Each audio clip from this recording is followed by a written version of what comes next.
Do you believe that a 78-year-old man, living alone in the snowy woods of Ash Ridge Hollow, was chosen by the last forest spirits, not to save them, but to be saved by them? Ira Callahan had lost everything, his wife, his youth, and the will to keep going. But one stormy night, a ranger brought him a wooden crate. Inside, shivering like abandoned memories, were 3 strange, soaking creatures. Not quite animal, not quite human. The truth: some beings still exist in this world, who feel, remember, and respond to love. But they only appear to those quiet enough to listen. Ira, once a teacher, learned to live again from 3 silent souls he named Orrin, Rue, and Thistle. This story is based on real notes from Ranger Logan Merrit and Ira's own journal, records that have never been made public until now. Stay with this video and you'll understand why not all souls are born human, how a single act of kindness can echo through a lifetime, and what happens when you touch a creature that knows how to love. Finch, Ira's blind dog, once vanished in a blizzard. It was Thistle who found him, and when the time came to say goodbye, it left behind a stone with 3 carved lines. Ira touched its head and whispered, "You were never mine, but I was always yours." Only 3 copies of this story remain. If you skip this now, you may never know just how thin the line is between loneliness and something truly magical. Ash Ridge Hollow was already asleep when the first knock landed. Snow floated thick in the dark, dimming every sound like a wet wool blanket thrown over the world. Ira Callahan's cabin stood half swallowed by the woods, weather-worn and hunched under the weight of the years, its windows glimmering with the last of the kerosene light. A second knock. Finch, the old hound, lifted his head from the braided rug, gave a tired chuff, then dropped it again. He hadn't barked properly in years. The third knock echoed through the holler like the past tapping at your spine. Ira set the book down, its brittle pages folding closed like dry wings, and stood. His knees cracked. The wind hissed through the trees outside, and the lantern swayed just a little as he opened the door. There, half-shadowed in the amber light, was a man bundled in layers too thin for this kind of night. Snow crusting the cuffs of his jeans, cheeks raw from the cold. Logan Merrit. That boy had been 10 when Ira last taught him fractions on a chalkboard. Now he stood on the porch like something lost between seasons, holding a thick wool blanket wrapped around a wooden crate. "Ira," Logan said, breath visible, sharp. I need you." He stepped in without waiting for an answer, tracking snow and pine needles across the old planks. The crate bumped gently against his chest. Something moved inside it.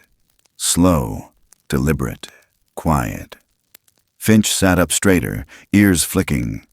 Ira shut the door behind them. The lock clicked into place. Logan unwrapped the blanket with trembling hands. Beneath it, tucked together in a way no wild thing should have tolerated, were 3 soaked, shivering creatures. Not dogs, not raccoons, not monkeys. Limbs too long, eyes too wide. Their fur dripped meltwater onto the old floorboards, and they were looking right at him. Not afraid, not pleading, but waiting. "I found them down by the river bend," Logan whispered, clinging to a low branch like they'd been set there. No sign of a den, no prints. Nowhere would take them. I called Wildlife Services, the sheriff, even the rescue in Elko. Nobody's seen anything like it. Ira knelt. Something popped in his hip, but he ignored it. His eyes met the smallest one's gaze, the one sitting slightly apart, with ears low and fingers clutching the edge of the box.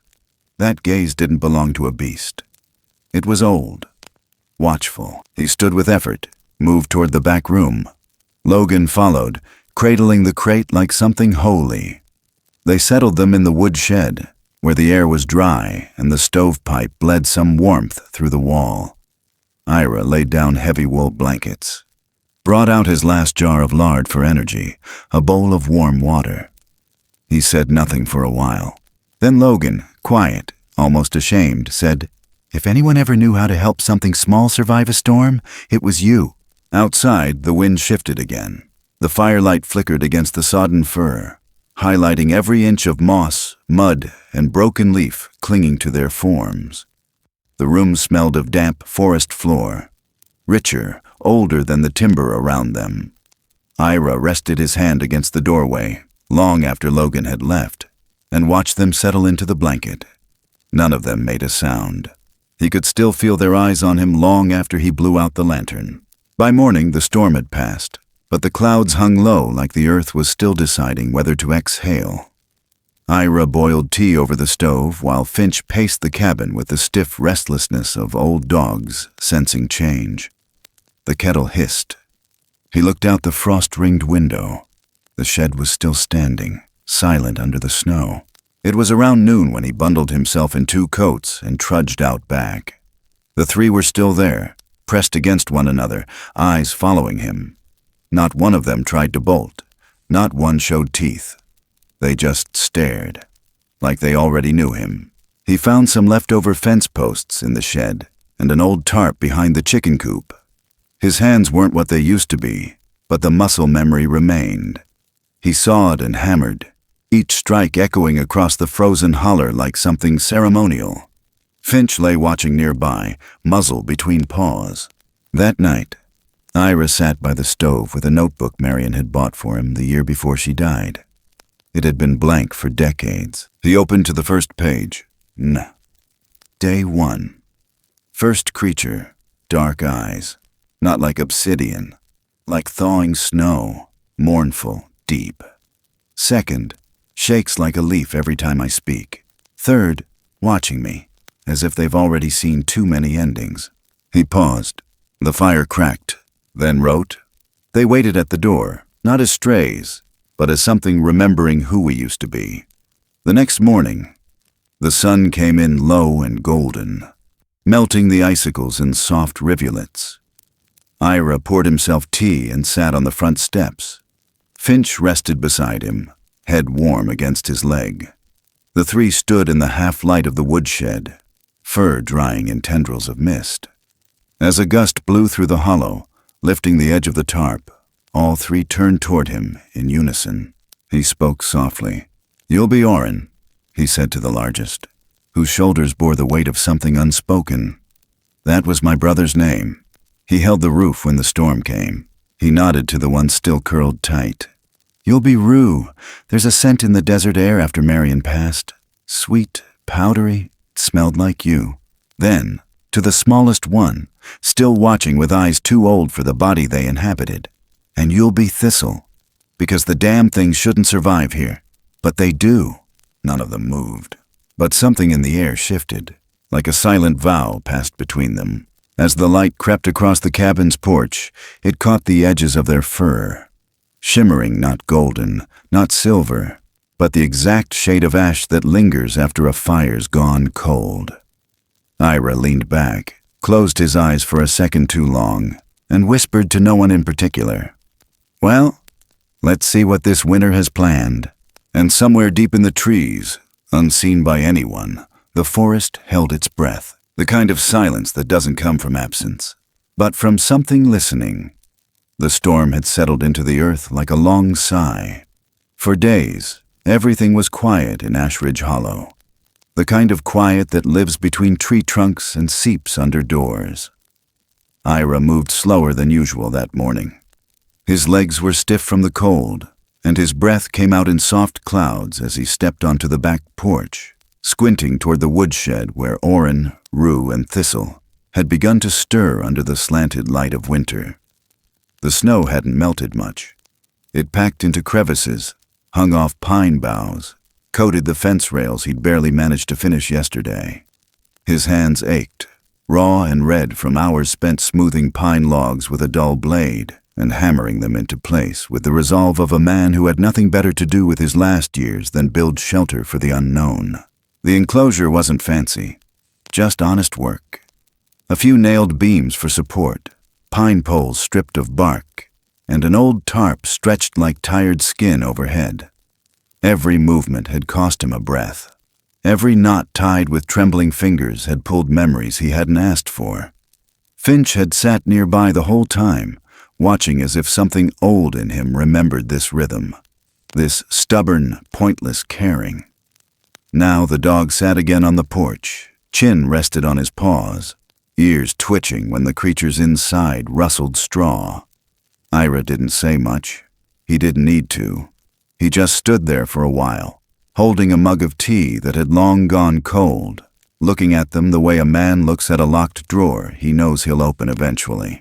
Inside, the fire popped as he settled into his chair. He reached for his notebook again, thumb brushing the edge of the paper. The pencil scratched slow and unsure across the lines. "Day 2, he wrote. "The 3 are growing steadier. They're not afraid. Not tamed either. It's like they're remembering something I'm still trying to recall." He paused, tapping the pencil's eraser on the page. Outside, the wind scraped across the roof like fingernails. He could hear Finch sigh in his sleep. The kind of sigh that came from dreams no longer pleasant. He didn't name them right away. He let them exist without names for a little while longer, like unfinished thoughts waiting for the right word. But it lingered in him. The need to name. There's something about calling something by a name. It makes it stay, makes it real. Maybe that's what scared him most. Later that afternoon, he brought them a new blanket. Thistle was the first to rise, sharp-eyed and quick-footed, fur already fluffing out from days of warmth and care. Rue curled tighter, watching him from behind Orin's shoulder. And Orrin, the largest, stayed still but alert, his massive hands folded neatly over his knees. They sat like statues, watching, waiting, letting the heat of the midday sun warm their backs. He sat outside with them longer than he planned. The air had a bite, but the kind that woke you up instead of pushing you inside. Finch lay beside his feet, eyes closed, but his ears were always listening. Ira took out a canteen of tea and sipped. The creatures shifted closer to the edge of the enclosure. There was no fear in them, just a quiet awareness, like trees that had seen too much wind and kept growing anyway. Then the wind came, not loud, but full-bodied. It swept across the clearing in a single, meaningful breath, stirring pine needles and sending the tarp flapping. That's when it happened. All 3 of them turned at once, slowly, in sync. Their eyes locked on him. 3 pairs of rich, reddish-brown eyes, glinting with the last of the winter light. He froze, not out of fear, but something else. Recognition. It was time. He cleared his throat. "You'll be Orrin," he said, voice barely above a whisper. Strong, steady, the kind that doesn't break even when everything else does. He turned to Rue. "You're Rue. You remind me of something soft, something broken, but still breathing. There was this flower Marion loved. Grew it out front every spring, powdery, smelled like sorrow and hope mixed together. Then, to the smallest one, who didn't look away, didn't flinch, who had been watching him since the first night as if she already knew him. And you're Thistle. You're the kind of thing that ain't supposed to survive out here. But you do." The names landed like falling snow, gentle but lasting. None of them reacted right away. But he felt something shift, like a needle in his chest that had finally stopped moving. He didn't need them to answer. That wasn't how this worked. This wasn't about obedience. It was about presence, about choosing to remain. As the day faded, he returned to his cabin and opened the notebook again. "I gave them names today," he wrote. "Felt strange at first, like carving something in stone, but I think they already knew them. They accepted them without flinching. Maybe I'm not teaching them anything. Maybe I'm just remembering what I forgot." The night came fast in the mountains. By the time he lit the lanterns, the world outside had vanished into shades of blue and black. The wind whispered along the roof, and snow started falling again. Just thin flurries that dusted the porch steps and clung to the fence posts like ash. He sat by the window and watched their shapes move in the shed, barely there in the dark. The way Orrin leaned forward when Finch barked. The way Rue shrank back from sudden sounds. The way Thistle perched near the edge, eyes always scanning the trees. He didn't sleep much that night. His bones hurt, and something in the air felt different.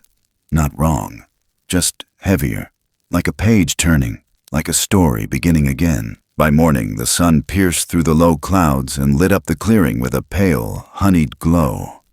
It turned the frost on the pines to diamonds. The snow was packed and glittering, crusted over like a sugared pie.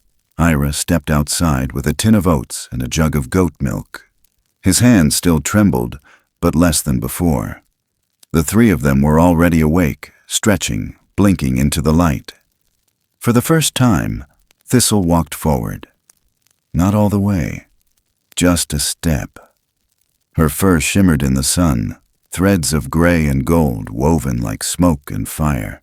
He smiled and said nothing. The day passed with the slow rhythm of a place not meant to be rushed. He fixed a loose board on the chicken coop, replaced the wick in the lantern, chopped a little more wood than he had energy for. When the sun began its descent, casting long shadows between the trees, he sat again on the porch. Finch rested his head on Ira's boot. The creatures lay in the straw, full from a quiet meal. Everything felt still, but not empty. He didn't write anything that night, just stared into the fire long enough for the embers to whisper things only the old remember. And outside, in the snow beneath the shed's eave, the names remained, etched by wind, by thought, by something older than speech. They didn't need to be spoken again. They had already been received. Snow fell again that night, not the furious kind, but slow, whispering flakes that drifted sideways through the trees and caught on the corners of windows. The cold had thickened, settling deep into the bark, into the porch beams, into the joints of Ira's fingers. The world outside had gone pale and narrow, narrowed by the gray sky and the hush that always came before something important. Finch hadn't barked since sundown. He'd stood for a while at the edge of the porch, sniffing, tail low, ears tilting toward the woods like they were trying to catch something just out of range. Then, without warning, he was gone. 1 second his shadow lingered near the firewood stack. The next, nothing. No rustle, no sound. Just a sudden absence so sharp it pulled Ira from his chair. He grabbed the flashlight, but the batteries were weak. Its beam flickered, then died. He didn't curse, didn't call out, just pulled on his coat, shoved his boots into cracked rubber galoshes, and stepped into the snow like a man who'd done this before. The trees were silent, not dead silent, more like holding breath. He moved fast for someone his age. Not graceful but determined. He called Finch's name only once, then swallowed it down. Sound didn't carry right in the hollow. Too many trunks, too much ice. He held a lantern high and watched as his boots punched down through the crust, sinking deep enough to soak through his wool socks. He followed the faintest depressions, a paw print here, a scuff there, toward the darker edge of the woods where the branches bowed low like hands over secrets. His breath came in sharp bursts. His bones begged him to turn around. His chest tightened with that old, familiar ache, the one that came in cold weather when the air got too dry and the memories got too loud. But he didn't stop. Finch had never just wandered, not since he lost his sight. Something was wrong, and Ira had lived long enough to know when wrong things were waiting. Then he heard it, a sound behind him, not loud, not threatening, just present. He turned too fast and nearly slipped on the slope. The lantern swung wildly. Its light caught on snow, on bark, on something darker, something moving. A shape stepped into the glow. Thistle. She stood barefoot in the snow, no coat, no fear.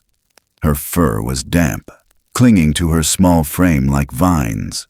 In her arms, cradled like something sacred, was Finch. His head lolled gently against her shoulder. He wasn't bleeding. He wasn't whimpering, just tired. Shaken, Thistle met Ira's eyes. She didn't speak. She didn't growl. She just waited. He didn't reach for her. Didn't dare break that moment with anything so fragile as a word. He took a step forward, slow. Then another. She didn't move, didn't flinch. She just looked at him like she'd been watching from the beginning. When he got close enough, she lowered Finch into his arms with surprising care. The dog stirred but didn't resist. Ira looked down at the limp weight in his arms, then up at Thistle again. Her eyes were rimmed with snow, lashes clumped like frost-covered branches. But they were warm. They were steady. He lifted one hand, touched her arm. It wasn't like touching fur. It was like brushing against the warm side of a birch tree. Textured, alive, older than it looked. She didn't pull away. She let the contact stay there, quiet and heavy. Then, slowly, she dipped her head. Not in submission, but in something older. Something almost human. A recognition that needed no name. He nodded back. Then, without a sound, she turned and vanished into the trees. By the time Ira reached the cabin, his knees were screaming. His hands were frozen into claws around Finch. He laid the dog by the stove and wrapped him in an old quilt, one of Marion's. The fire had burned low. He fed it with pine and kindling and sat close enough that the heat stung his cheeks. He didn't speak, didn't write anything down. Some things didn't need to be recorded. They just needed to be remembered. Thistle didn't return that night. Neither did Orrin or Rue. But Ira didn't worry. Something had shifted. A thread had been tied. Not tight, but strong. The next morning, the sky was raw and wide open. The kind of blue that only shows up after a night that almost took something from you. Finch was walking again. Slow, unsteady, but alive. Ira sat on the porch steps and watched the tree line. The snow glittered. The cold bit. But he felt held. As if something had wrapped around his little stretch of hollow and decided to stay a while. He glanced down, saw paw prints near the porch. Fresh, but not just paw prints. There, beside them, were 3 sets of footprints. Bare, wide-toed, lighter than they had any right to be. He followed them with his eyes across the clearing, through the snow, to the woodshed, where the tarp had been pulled tighter, where the straw had been fluffed, where warmth lingered even in the wind. They had come back. No fanfare, no noise, just return. He didn't go to them that morning. He let them come to him. Hours passed like water over stone. Then, just before dusk, Thistle appeared at the edge of the trees. Her head tilted slightly, her fur catching the dying light. She stepped forward. Then Rue, then Orrin. No one spoke, not a sound between them. But something old and real stitched itself through the space between breaths. He thought about writing again that night, opened the notebook, but left the page blank. He closed it gently and set it beside the lantern. Sometimes a blank page said more than ink ever could. And in the dark, as Finch slept with his chin on Ira's foot, and the snow tapped gentle fingers against the glass, Ira whispered something only the trees could hear. Thank you. Not to any god, not to any person, just to the world. To whatever strange thread had pulled him back into its story. And somewhere outside, where the cold no longer reached like it used to, a small shape moved through the trees. Soft, silent, but never alone again. It started quiet. Not a bang, not a howl. Just less. Less movement, less sound, less presence in the air where something strong used to be. Ira noticed it first in Orin's posture. How the big one didn't rise with the others when morning sun cracked through the pine. He just sat there, hunched deeper into the straw, eyes barely open, fur dull with cold and clinging snowmelt. The kind of stillness that comes not from peace, but from something being fought, unseen, beneath the skin. Rue had curled against him like a shadow. Thistle lingered at the edge of the enclosure, glancing between Ira and her brother like she was waiting for someone to do something, but not sure who. Even Finch, half blind and slower than most, wouldn't step close. He just stood near the porch and whined. Ira set the kettle on, then grabbed the wool blanket he'd been mending for weeks and folded it under his arm. His hands shook worse that morning. He hadn't written in 2 days, hadn't slept much either. Something in him already knew before he even crossed the clearing. Orrin didn't lift his head. Ira knelt, slow and aching, setting the blanket down beside him. Rue blinked at him once, eyes wide with something brittle, then scooted back. Ira didn't say a word. He reached out and brushed his palm across Orrin's forehead. Burning. Under all that fur, the heat was rising like a furnace, choking on its own smoke. God almighty, Ira muttered under his breath, then looked around like he expected someone to help. But there was only the wind through the trees and the 2 young creatures watching him like he was their only shot. He went back inside, pulled down every jar he'd saved from Marian's shelf. The peppermint, the dried goldenrod, the thick brown root that stunk like old rain and copper. He boiled water in the wood stove, stirring herbs with the same hand that once wrote chalk on a board, once held Marian's head in his lap during the last storm of her life. Back then, it had come in fast too. Sickness that didn't knock, just moved in and settled like rot in the walls. He knew what to do, not because it would cure it, but because not doing something would break him worse. He soaked a rag in warm tea and wiped Orrin's face gently, slow circles, careful not to startle Rue. He spoke to Orrin like he used to read to the kids when they were scared during recess lockdowns or fire drills, low and steady, with stories that had rhythm more than meaning, just to keep a beat in the dark. You ever hear of Johnny Appleseed? He asked, voice catching a little. Used to walk the woods barefoot, planting hope where folks didn't believe in much. Orrin blinked once slow. Ira saw it. He pressed the rag to the boy's chest, hand on the other side of it. It was fast, too fast, like a bird fluttering in a box. Outside, the light dimmed early. The clouds had moved back in thick, pulling the sky down like a curtain. Thistle pressed herself against the back wall of the shed, arms wrapped tight around her knees. Rue wouldn't move at all.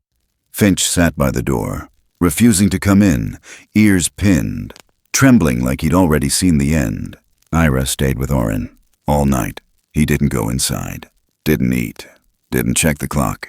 He just stayed, wrapped in an old wool coat, kneeling on cracked knees, whispering poems he couldn't quite remember the words to, wiping down fur that was too hot to belong to something this still.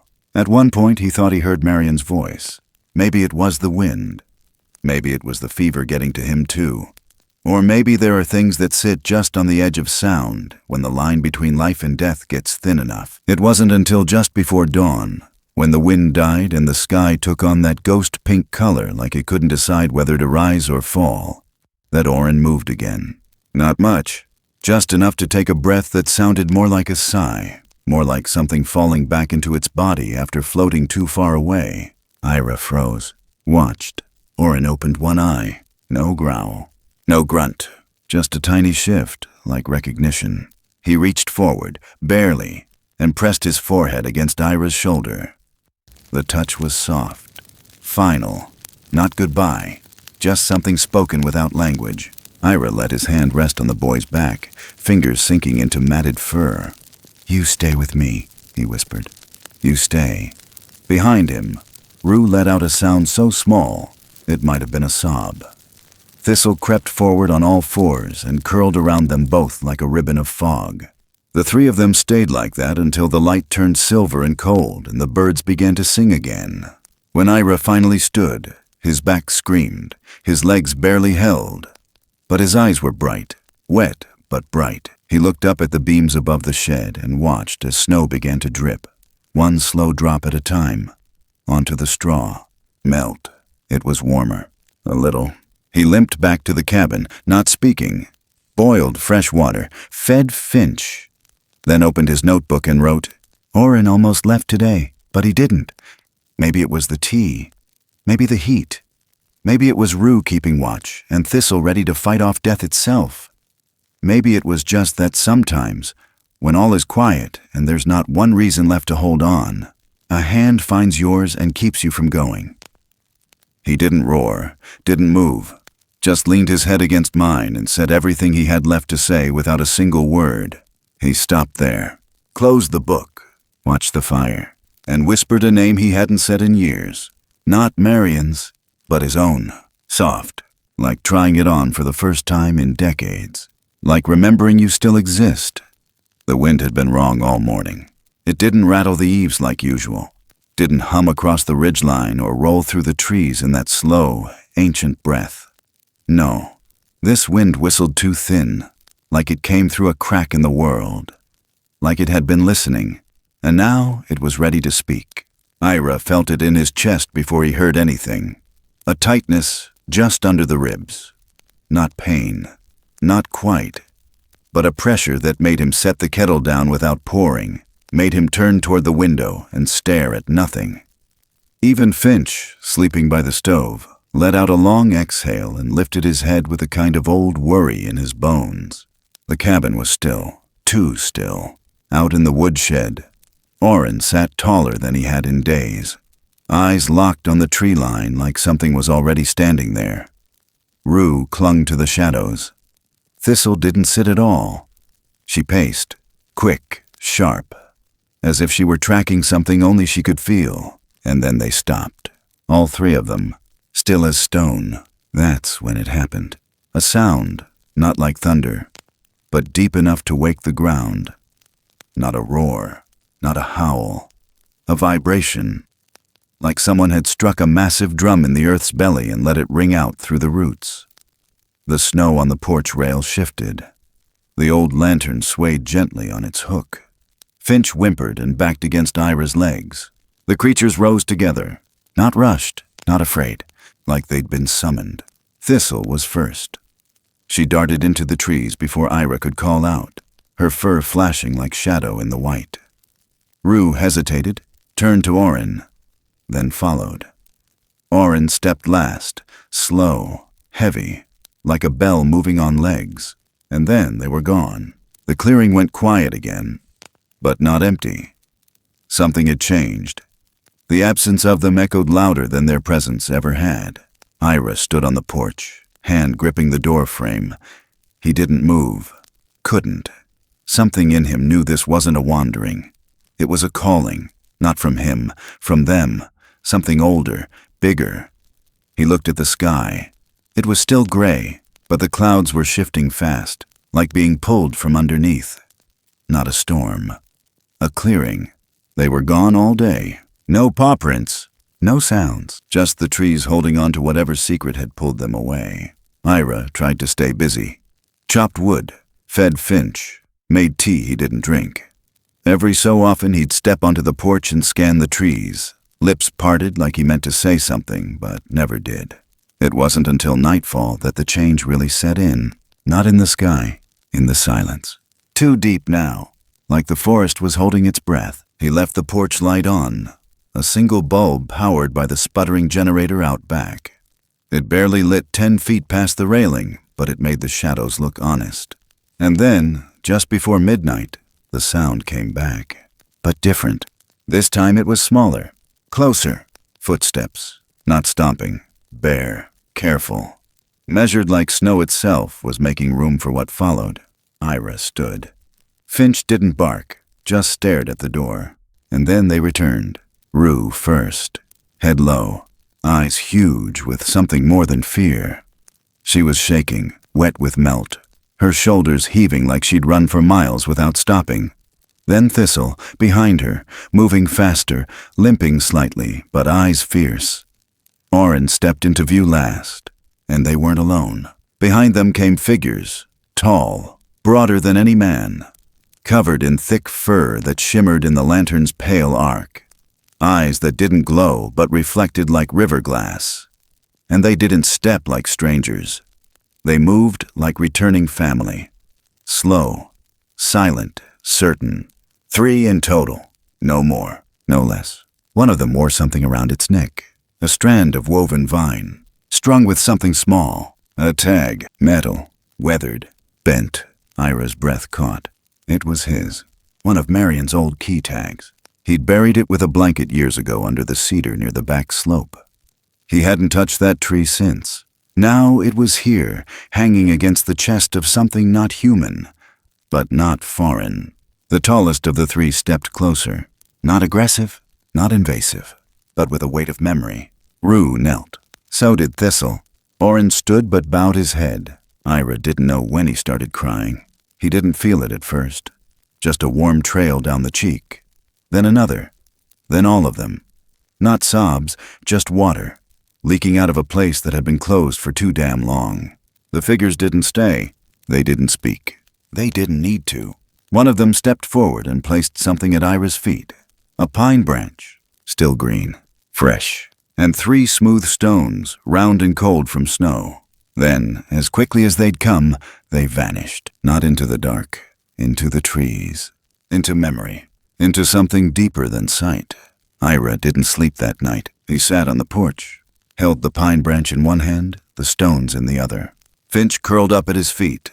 The porch light flickered once, then steadied, and Ira whispered to the wind, "You came back, not just to them, but to himself." And somewhere beyond the trees, the wind moved softer, not listening, answering. At first, Ira thought he was dreaming again. He'd been doing that more lately, waking up with someone else's breath in his lungs, half sure he'd heard Marion call from the back room, half convinced he was still in the classroom holding a pencil instead of a walking cane. But this wasn't that. This was real. There was something sitting on his porch, a shape that hadn't been there before. It was early. Sunlight hadn't broken yet. The world was still painted in that heavy blue of pre-dawn. Everything quiet except for the ticking stove and the wind pressing lightly against the window glass. Ira stood in his robe and boots. Opened the front door slow, careful, like the air might crack. A basket, woven from thin reeds, set neat against the doorframe. Inside, 6 wild mushrooms, 3 apples wrinkled at the skin but not rotten, a comb of honey still glistening in the chill, and a clump of cedar tips bound with vine. The scent hit him first. Earthy, fresh, too clean for a place so often shrouded in wood smoke and dog hair. Finch sniffed the air from behind his legs, tail still. No footprints, not one. He stepped out into the snow, searching, squinting, heart knocking a little faster than he liked. The yard was blank as paper. No scuffs, no drag marks, no broken twigs. Just the basket, just the wind. He brought it inside and set it on the table like it might bite. Stared at it a long while. Something about the cedar bundle made his chest hurt. That afternoon, he walked the edge of the property, slow, deliberate, eyes scanning for any sign of return. Nothing. No bird song, no movement in the trees. It was as if the forest had pushed itself back 2 steps, watching. The next morning there was another gift. This time, 3 smooth river stones, warm to the touch, set in a perfect triangle just outside the shed door. He picked them up, closed his eyes, and just for a second, he could have sworn he heard Thistle's laugh. He didn't tell anyone, didn't write it down, didn't even whisper it aloud. Some things, if you said them wrong, disappeared. Then, on the 3rd day, the man arrived. Not one of the creatures. A man, human, knocking on the door with 2 fingers and a plastic grin. Chewing gum too fast, eyes darting around like they were trying to memorize the inside of the place before he'd even stepped through. "Hey there, partner," he said, name tag flashing under his jacket, badge stitched with the word Powerline. Cold one out, huh? Ira didn't like him right away.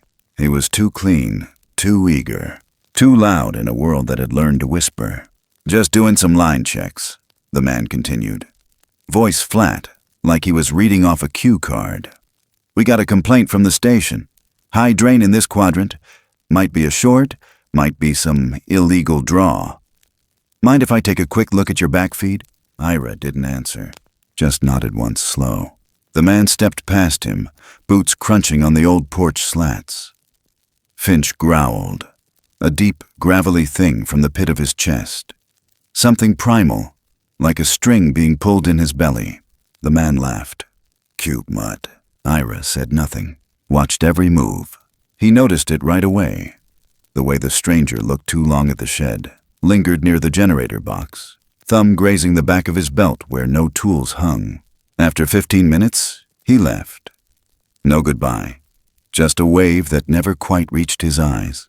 Ira locked the door and stood still for a long time. That night he bolted the windows, lit a second lantern, kept the fire roaring even when he didn't need the heat.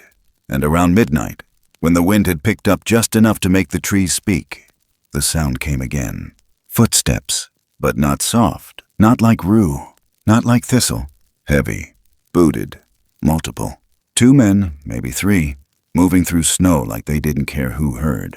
Ira grabbed the axe from the wall, moved slow toward the back room. Finch growled, teeth bared, body braced. Then, crash! The back window shattered inward, glass scattering across the floor like dry rain. A flashlight cut through the cabin. Another followed. Voices, low, fast, sharp. "Where are they?" "He's got 'em. I saw the tracks. Same damn pattern as last year. I told you they mimic. Look like kids, but they're not." Ira pressed his back against the kitchen wall, breathing shallow, heart loud. The men moved fast, not searching, hunting. They found him in the hallway. One yanked him forward by the robe, tied his wrists with old climbing rope. "What did they give you?" the man hissed. "You don't know what you're keeping."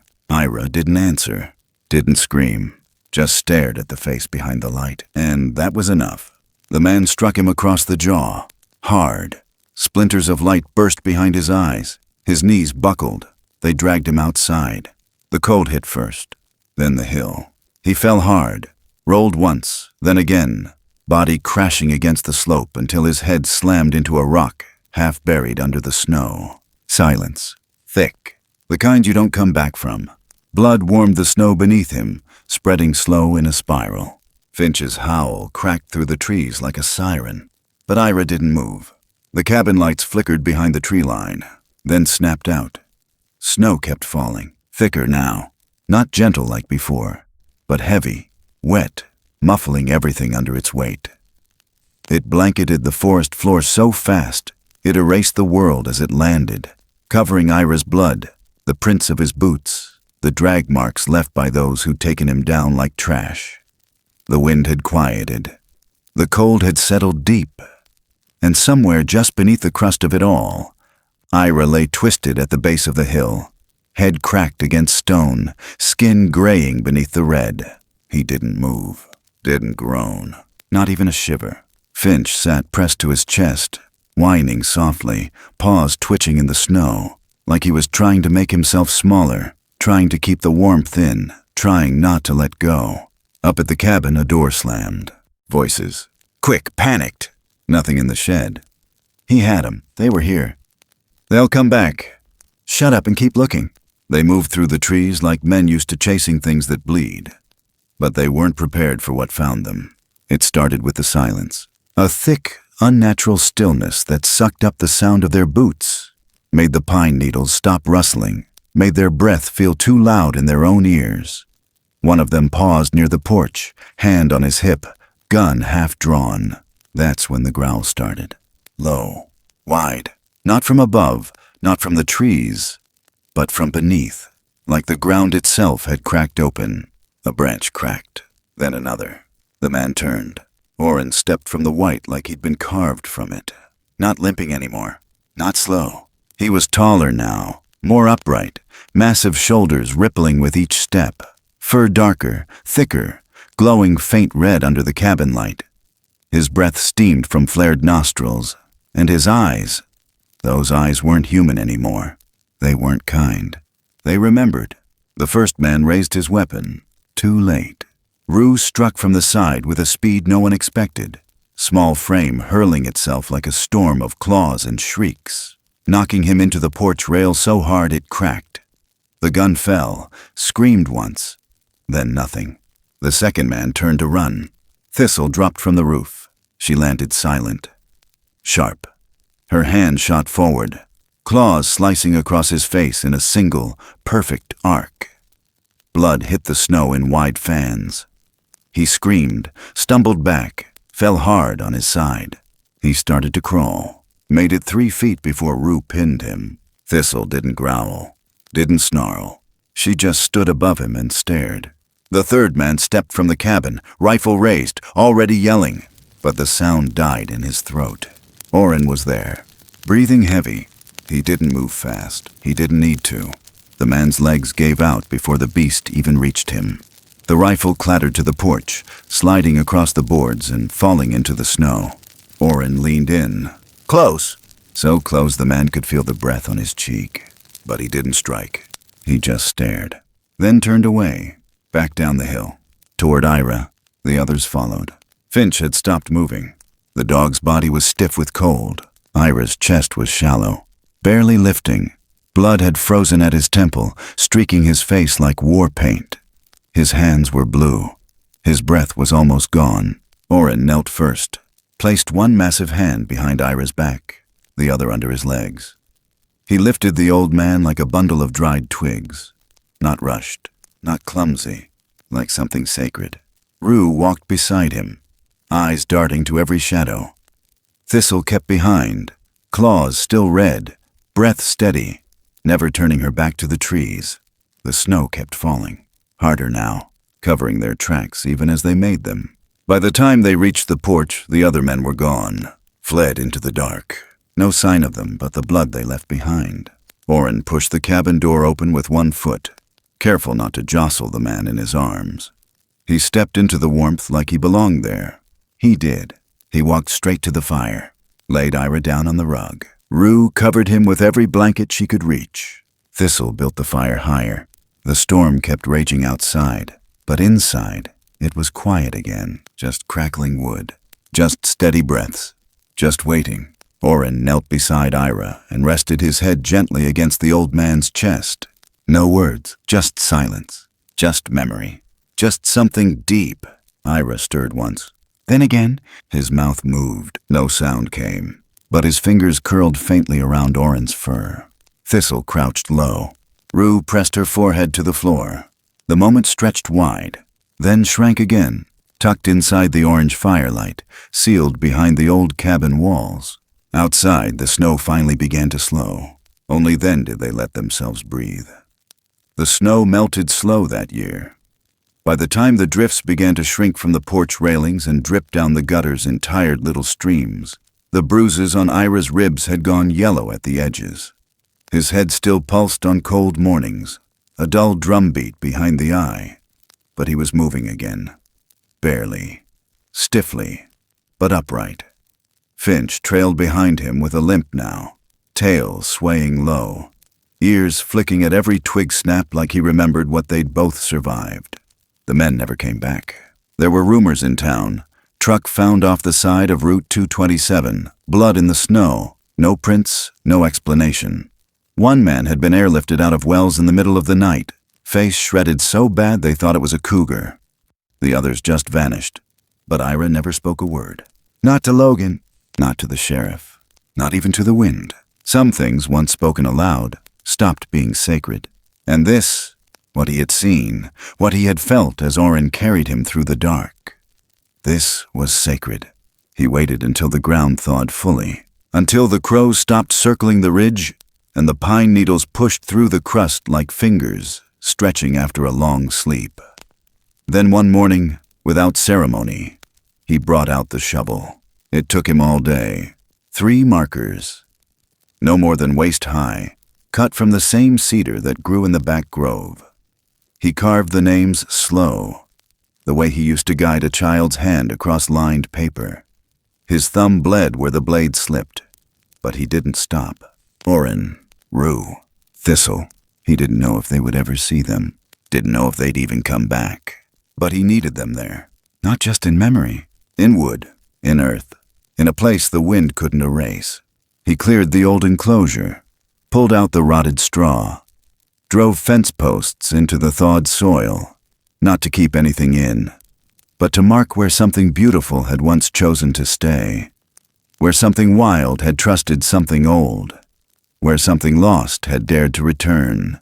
He planted flowers, Marion's favorites, wild daisy, mint, white azalea.